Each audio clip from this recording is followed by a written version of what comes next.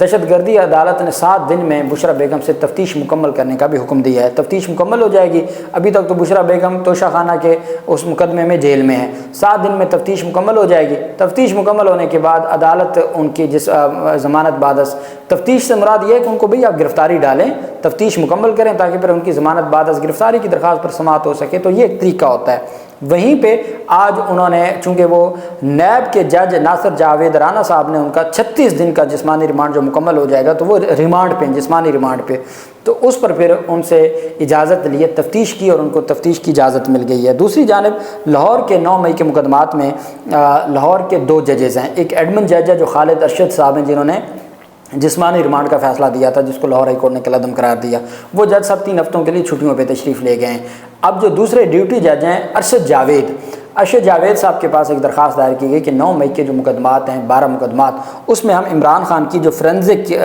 کروانا چاہتے ہیں، ان کے مختلف جو ٹیسٹ ہیں وہ کروانا چاہتے ہیں، فوٹوگرامیٹک ٹیسٹ اور وائس میچ ٹیسٹ کروانا چاہتے ہیں، اس کی اجازت دی جائے ان 12 مقدمات میں۔ تو تفتیشی افسران نے فرینزک کے لیے عدالت میں درخواست دائر کی۔ پولیس نے عمران خان کے ان 12 مقدمات میں فرینزک کروانے کا فیصلہ کیا تھا۔ لاہور میں درخواست دائر ہوئی جس پر 80 جو دہشت گردی عدالت کے جج ہیں ان کی جانب سے افسران سے مکالمہ کیا گیا کہ ان درخواستوں پر سماعت میں نہیں کر سکتا، جو ایڈمن جج صاحب ہیں وہ ستمبر میں آئیں گے تو وہی ان درخواستوں کو سن سکتے ہیں، میں نہیں سن سکتا۔ ساتھ انہوں نے کہا کہ جو جسمانی ریمانڈ کا فیصلہ آیا ہے لاہور ہائی کورٹ کا، تو آپ کو مشورہ ہے کہ آپ اس division bench Lahore high court کے فیصلے کو سپریم کورٹ میں چیلنج کر لیں۔ سپریم کورٹ میں چیلنج کریں گے تو تب ہی ہم کسی صورت آپ کی ان درخواستوں کو سن سکتے ہیں، اور اس کے علاوہ ہم نہیں سن سکتے چونکہ لاہور ہائی کورٹ کا فیصلہ آ چکا ہے۔ تو مشورہ بھی دے دیا، وہ کہتے ہیں نا مفت مشورہ دینا، تو دہشت گردی عدالت کے جج نے پنجاب پروسیکیوشن کو یہ مشورہ دیا کہ آپ کو مشورہ ہے سپریم کورٹ چلے جائیں۔ ATC جج نے کہا کہ ایڈمن جج ستمبر میں آئیں گے یا پھر آپ درخواستیں دائر کر لیجئے گا، جس کے بعد تفتیشی افسران عدالت سے ناکام لوٹ گئے اور عدالت نے ان کی درخواستوں کو مسترد کر دیا۔ اب دہشت گردی عدالت کا فیصلہ ڈیفینیٹلی لاہور ہائی کورٹ کے ڈویژن بینچ کا فیصلہ چیلنج ہوگا سپریم کورٹ میں، وہاں پہ بھی 2 ججز جو ایڈ ہاک ججز ہیں، لیکن جو کہ 2 ججز کا فیصلہ سپریم کورٹ کے 2 ججز نہیں سن سکتے، کم از کم 3 ججز ہونے چاہیے، تو اس وجہ سے پھر وہ کسی ریگولر بینچ میں ہی سماعت کے لیے مقرر ہوگا۔ جسٹس میاں گل حسن اورنگزیب صاحب کی عدالت میں اظہر مشوانی جو پی ٹی آئی کے سوشل میڈیا ایکٹیوسٹ ہیں اور ہیڈ ہیں، ان کے 2 بھائی جو 6 جون سے لاپتہ ہیں۔ پہلے لاہور ہائی کورٹ میں معاملہ چلتا رہا، رپورٹ پہ رپورٹ آتی رہی، 3-4 ججز تبدیل ہو گئے، لیکن کوئی اس میں پیش رفت سامنے نہ آئی۔ وہاں سے انہوں نے درخواست واپس لے لی اور اسلام آباد ہائی کورٹ سے رجوع کیا۔ اسلام آباد ہائی کورٹ نے 3 دن پہلے ان کی ہر صورت بازیابی کا حکم دیا تھا جسٹس میاں گل حسن اورنگزیب صاحب نے۔ آج عدالت میں جب سماعت ہوئی تو عدالت نے social media incharge Azhar Mashwani کے 2 لاپتہ بھائیوں کی بازیابی کے لیے دائر درخواست پر سماعت کی۔ وکلا بابر اعوان صاحب پیش ہوئے۔ اسسٹنٹ اٹارنی جنرل عظمت بشیر تارڑ نے اسلام آباد ہائی کورٹ کو بتایا کہ وزارت دفاع اور وزارت داخلہ کی رپورٹ پہلے ہی فائل ہو چکی ہے۔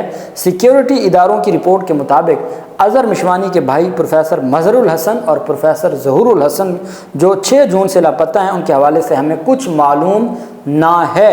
اس موقع پر جسٹس میاں گل حسن اورنگزیب صاحب نے دونوں بھائیوں کی عدم بازیابی پر برہمی کا اظہار کرتے ہوئے ریمارکس دیے کہ میں نے آپ کو کہا تھا ان کو عدالت میں پیش کریں، اب میں تمام فریقین کے خلاف توہین عدالت کی کارروائی شروع کروں گا۔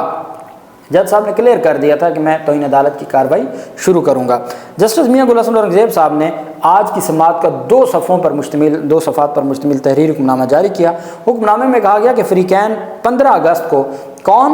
سیکرٹری دفاع، سیکرٹری وزارت داخلہ، آئی جی اسلام آباد اور ڈی جی ایف آئی اے 12 اگست کو ذاتی حیثیت میں پیش ہوں اور فریقین بتائیں کہ کیوں نہ ان کے خلاف توہین عدالت کی کارروائی شروع کی جائے۔ توہین عدالت کا نوٹس جاری کر دیا۔ اٹارنی جنرل آف پاکستان کو بھی 12 اگست کو طلب کر لیا۔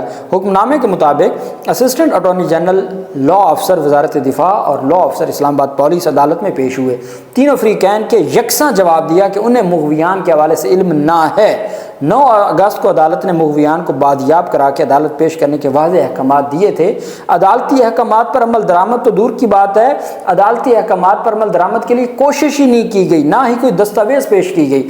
اس میں کہا گیا کہ فریقین کی جانب سے ایسا کوئی بھی ثبوت نہیں دیا گیا جس سے ظاہر ہو کہ مغویان کی بازیابی کے لیے کوئی کوشش کی گئی ہے۔